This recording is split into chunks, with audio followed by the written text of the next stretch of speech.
Hello അംസാക്ക, അതെ, നിങ്ങളെ വീഡിയോസും കാര്യങ്ങളൊക്കെ കാണാറുണ്ട്. ഇവിടെ എത്തിയിട്ട് നമ്മൾ ഡൽഹിയിലാണ് നിൽക്കുന്നത്. അപ്പോൾ ഡൽഹിയിൽ വെച്ചിട്ട് നമുക്ക് അംസാക്കനെ കണ്ടുമുട്ടേണ്ടി വന്ന് ഇവിടെ ഓട്ടോ എക്സ്പോയിൽ ഭാരത് ഓട്ടോ എക്സ്പോ മൊബിലിറ്റി. അപ്പോൾ ഈ പ്രാവശ്യത്തെ എക്സ്പോയിൽ ആണ് നമ്മൾ ആദ്യമായിട്ടാണ് മൂപ്പരെ കാണുന്നത്. അപ്പോൾ ഈ പ്രാവശ്യം എന്തൊക്കെ സാധ്യതകളാണ് നമ്മളെ ടൂ വീലർ ഇനത്തിൽ വന്നിട്ടുള്ളത് അംസാക്ക ഒന്ന് പറയാൻ പറ്റും? ടൂ വീലർ കണ്ടു, ചാനൽ കണ്ടു. ടൂ വീലറിൽ വലിയൊരു വിപ്ലവം ഉണ്ടാവാൻ പോകണം തീർച്ചയായിട്ടും.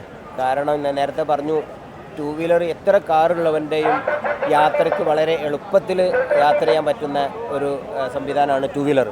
അതുകൊണ്ട് കാറുള്ളവന് ടൂ വീലർ മേടിക്കും, സാധ്യത കൂടുതലാണ്. പിന്നെ ഒരുപാട് ആഡംബര ടൂ വീലർ കണ്ടോ അവിടെ, BMW ലെക്സസിന്റെ 10 ലക്ഷത്തിന്റെ മേലെയുള്ള ടൂ വീലർ വരെ അവിടെ ഉണ്ട്. അപ്പോൾ അത് വലിയ സാധ്യത. EV പ്രത്യേകിച്ച് സാധ്യതയുണ്ട്. ലോകത്ത് ഏറ്റവും കൂടുതൽ ടൂ വീലറുള്ള രാജ്യം ഇന്ത്യയാണ്. അതിൽ ഏറ്റവും കൂടുതൽ EV ഇലക്ട്രിക്കൽ വെഹിക്കിൾ ടൂ വീലറിൽ അതൊരു ഇന്ത്യയിലാണ്. വലിയൊരു സാധ്യത ഉണ്ട്. നിങ്ങൾ അതിന്റെ മെക്കാനിക് ആണ് അല്ലേ? സർവീസും സ്പെയർ പാർട്സും എല്ലാ കാര്യങ്ങളും ഉണ്ട്. അപ്പോൾ ഇനി നമുക്ക് നമ്മുടെ കേരളത്തിലുള്ള കൂടുതലായിട്ട് ഇതിലേക്ക് കുറച്ച് അധികം വിദ്യാർത്ഥികളൊന്നും വരുന്നില്ല ഈ ഫീൽഡിലേക്ക്. അപ്പോൾ അതിനെപ്പറ്റി പറയാൻ എന്താ ഉള്ളത്? ഇതിൻ്റെ അവസ്ഥ എങ്ങനെ ഇനി മുന്നോട്ടുള്ള? അതായത് ഇപ്പോഴത്തെ ന്യൂ ജനറേഷൻ കുട്ടികൾ ഒരു ടൂ വീലർ മെക്കാനിക് എന്ന് പറയുമ്പോൾ അവനക്കൊരു കുറച്ചിലായിട്ടാണ് തോന്നണം. തീർച്ചയായിട്ടും.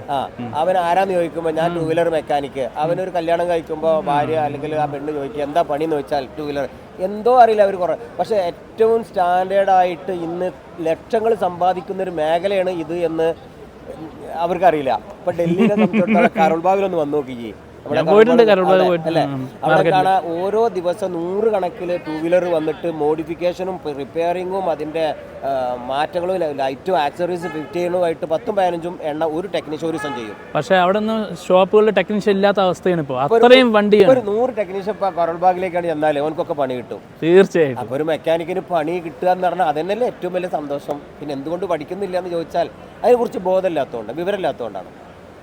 ആ ഒരു സീരിയസ് ആയിട്ട് ആ ടൂ വീലറിനെ കാണുന്നില്ല. നല്ലൊരു എക്സ്പേർട്ട് ആവണം അവർ പഠിച്ചിട്ട്. പറ്റുമെങ്കിൽ ഒരു 2 കൊല്ലത്തെ KGC അല്ലെങ്കിൽ ITI ഒക്കെ എടുക്കുക, ഇലക്ട്രിക്കൽ ഇലക്ട്രോണിക്സ് അല്ലെങ്കിൽ ഓട്ടോമൊബൈൽ, എന്നിട്ട് ടൂ വീലറിന്റെ സ്പെഷ്യൽ കോഴ്സ് എടുക്കുക. അങ്ങനത്തെ 2-3 കോഴ്സിനെ പറ്റിയിട്ട് നമുക്ക് നമ്മളെ കേരളത്തെ കുട്ടികൾക്ക് വേണ്ടിയിട്ടൊന്ന് പറയാൻ പറ്റുമോ? ഇപ്പം ഞാൻ ബ്രിഡ്കോ സ്ഥാപനം നടത്തുന്നുണ്ട്. അതിൻ്റെ കീഴിൽ തന്നെ ഓട്ടോമൊബൈൽ ഒരു സ്ഥാപനമുണ്ട്, IIT institute of automobile technology. ആ സ്ഥാപനത്തിൽ ഇഷ്ടം പോലെ ടൂ വീലറിൻ്റെ കോഴ്സ് ഉണ്ട്. 2 വീലർ ആൻഡ് 3 വീലർ ഉണ്ട്. 2ഉം 3ഉം 4ൽ ഒന്നിച്ചുണ്ട്. എക്സ്ക്ലൂസീവായ ടൂ വീലർ ആൻഡ് 3 വീലറിൻ്റെ മറ്റേ EV ഉണ്ട്. അത് കിൻഫ്ര കാക്കഞ്ചേരിൽ റൂട്ട്സ് എന്ന കമ്പനി. ഇവിടെയൊക്കെ കോഴ്സുകളുണ്ട്. +2 കഴിഞ്ഞവർക്കും ചേരാൻ, ഡിഗ്രി പഠിച്ചുകൊണ്ടിരിക്കുന്നവർക്കും കയറാൻ. ഡിഗ്രിയുടെ പഠനത്തോടൊപ്പവും നമുക്ക് ഈ 2 വീലർ 3 വീലർ കോഴ്സ് എടുത്താൽ കോഴ്സ് കഴിഞ്ഞ ഉടനെ നമുക്ക് ജോലി കൊടുക്കാൻ പറ്റും. കാരണം ആളുകൾ ഇങ്ങനെ വരികയാണ്, നമുക്ക് ടെക്നീഷ്യൻ ഉണ്ടോ എന്ന് ചോദിച്ചിട്ട് നമുക്ക് കൊടുക്കാനില്ല. ഒരു 6 മാസം ഈ കോഴ്സ് കഴിഞ്ഞിട്ട് ഏതെങ്കിലും ഒരു സർവീസ് സെന്ററിൽ നിന്ന് കഴിഞ്ഞാൽ അവന് കുറഞ്ഞത് ഒരു 25 ഉറുപ്പ്യ ശമ്പളം കിട്ടും. കുറഞ്ഞത് ഇന്നത്തെ അവസ്ഥയിൽ നിങ്ങളെ കയ്യിലുണ്ടെങ്കിൽ ഇപ്പം എനിക്ക് വേണം. പണി അറിയുന്ന ആളുണ്ടെങ്കിൽ 25 ഉറുപ്പ്യ ഞാൻ കൊടുക്കാം. നമുക്ക് ഇതേപോലെ ഒരു 5 ടെക്നീഷ്യനെ കിട്ടിയാൽ നമ്മളും വാങ്ങിക്കും. അതാണ് നമ്മൾ IIT Kottakkal institute of technology, IIT institute of automobile technology, ആ സ്ഥാപനം ബ്രിഡ്കോയുടെ കീഴിൽ വേറെ തന്നെ ഉണ്ട്. അവിടെ പോയി വന്നാൽ നിങ്ങൾക്ക് ടെക്നീഷ്യനെ ബുക്ക് ചെയ്യാൻ പറ്റും. പഠിച്ച കുട്ടികൾ അവിടെ തന്നെ കൊണ്ടുപോകാൻ പറ്റും. അങ്ങനെ ഒരു ഓപ്ഷനുണ്ട്. ഏതൊരു സ്ഥാപനത്തിൽ വരിക ഒരിക്കൽ. ഓക്കെ, എന്തായാലും അംസാക്കനെ കണ്ട് വളരെയധികം സന്തോഷം. അപ്പോൾ നമ്മളെ ചാനലിൽ ഈ വീഡിയോ ഉണ്ടാവും.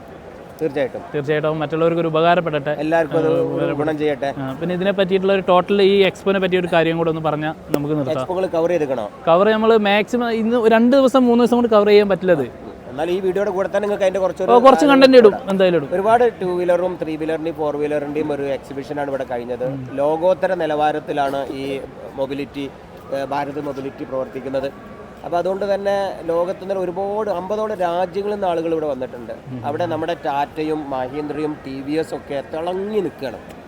വളരെയധികം മനോഹരമായ ഡിസൈനിങ് ആണ്. ഇപ്പോൾ ആ മഹീന്ദ്രയുടെ ആ വണ്ടിയൊക്കെ EV9ഉം E60 എന്നൊക്കെ പറഞ്ഞ വണ്ടി, സൈബർ ടെക് എന്ന് പറയുന്ന ടെസ്ല അമേരിക്കയുടെ 1 കോടി ഉറുപ്പിയുടെ വണ്ടിൻ്റെ അടുത്ത് ഇങ്ങനെ വെച്ചാൽ ഒരു പക്ഷേ ഇത് പറയണം താന്ന് പറയാൻ പറ്റുന്ന തരത്തിലാണ് ആ വണ്ടിയൊക്കെ ഡിസൈൻ ചെയ്തിട്ടുണ്ട്. ഏതായാലും വളരെ ഉഷാറാണ്.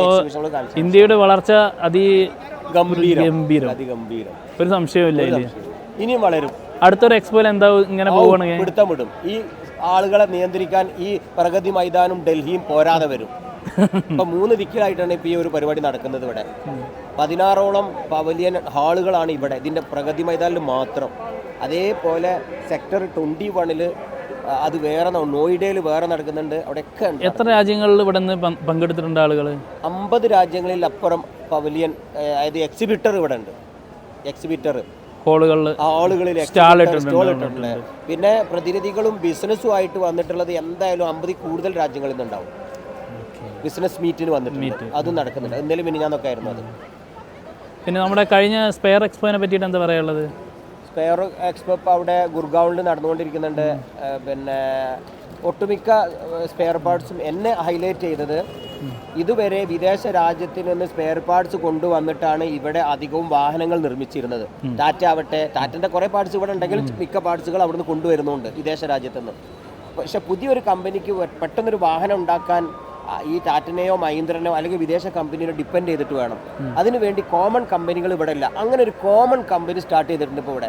ആർക്കും വാഹനം ഉണ്ടാക്കി കൊടുക്കുക, വാഹനത്തിൻ്റെ ബോഡി ഉണ്ടാക്കി കൊടുക്കുക, വാഹനത്തിൻ്റെ സ്പെയർ പാർട്സ് ഉണ്ടാക്കി കൊടുക്കുന്ന മെഷീനറിയാണ് അവിടെ ലോഞ്ച് ചെയ്തിട്ടുള്ളത്. എന്നാൽ അതാണ് എന്നെ ഹൈലൈറ്റ് ചെയ്തത്. അത്തരം മെഷീനറിയാണ് ഇനി ഇന്ത്യയിൽ വരേണ്ടത്. ഇങ്ങനെ വന്നാൽ വിദേശ രാജ്യത്ത് നമ്മൾ സ്പെയർ പാർട്സ് ഇങ്ങോട്ട് കൊണ്ടുവരണ്ട. ഇന്ത്യ മെയ്ക്ക് ഇൻ ഇന്ത്യയാണ്. അതിന് പക്ക മെയ്ഡ് ഇൻ ഇന്ത്യ ആക്കി മാറ്റാൻ പറ്റും. അതാണ് ആ ഒരു എക്സ്പോയിലൂടെ ഇന്നലത്തെ സ്പെയർ പാർട്സിന്റെ മെഷീനറി ടൂൾസിൽ ഞാൻ കണ്ടത്.